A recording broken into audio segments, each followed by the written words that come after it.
फिक्र में बात एक ऐसी खबर की जिसमें सुलगती चिंगारियां भी हैं और धधकते शोले भी हैं। यह मामला वक्फ संशोधन बिल देश की हुकूमत, संसद और all India Muslim personal law board से जुड़ा हुआ है, जिस पर आज राजधानी दिल्ली में जंतर मंतर पर अंगड़ाई और आगे लड़ाई की चेतावनी दी गई है। दरअसल वक्फ संशोधन विधेयक पर जेपीसी की रिपोर्ट में संसद में पेश होने के बाद जेपीसी रिपोर्ट संसद में पेश होने के बाद माना जा रहा है कि मौजूदा सत्र में यह कानून का रूप ले सकता है। लेकिन इससे पहले ही आज दिल्ली में जंतर मंतर पर all India Muslim personal law board की अगुवाई में एक बहुत बड़ा प्रदर्शन हुआ।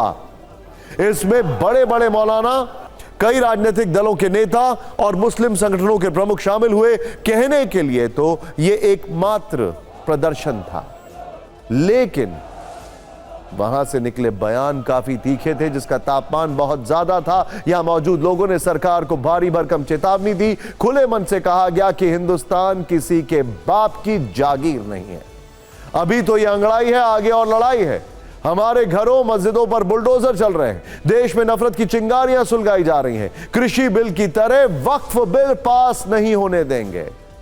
इन हमलों में तो तीखापन था ही, लेकिन सबसे तीखा बयान जमीयत उलेमाए हिंद के अध्यक्ष मौलाना महमूद मदनी ने दिया। उन्होंने ऐलान किया, हमारे घरों और मस्जिदों पर बुलडोजर चलते हैं।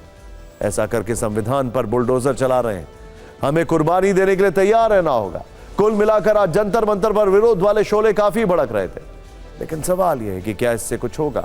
क्या सरकार अपने कदम पीछे खींचेगी? इस पर भी हमने फिक्र की फाइल तैयार की है, जिसे इस रील के बाद विस्तार से बताएंगे।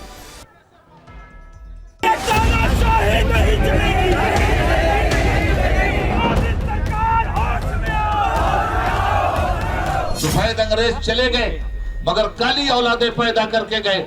जो तबाही सफेद अंग्रेजों ने मचाई थी, वही तबाही आज ये काली औलादें अगर मचाएंगी तो याद रखना चाहिए इन्हें, हम हिंदुस्तान के वफादार भी हैं और हकदार भी हैं।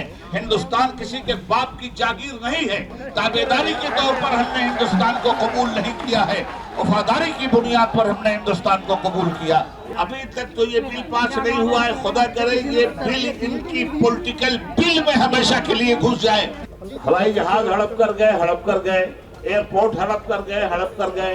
साहब इतने बड़े हड़पू हो तुम कि सब कुछ हड़प करके चले जाओगे और मिल्लत खामोश बैठी रहेगी? ऐसा कभी नहीं हो सकता। आप हुकूमत कर रहे हो और नफरत की चिंगारियां सुलगा रहे हो, तो याद रखना कि ये नफरत के शोले बहुत ज्यादा दिनों तक हिंदुस्तानी अवाम को गुमराह नहीं कर सकते।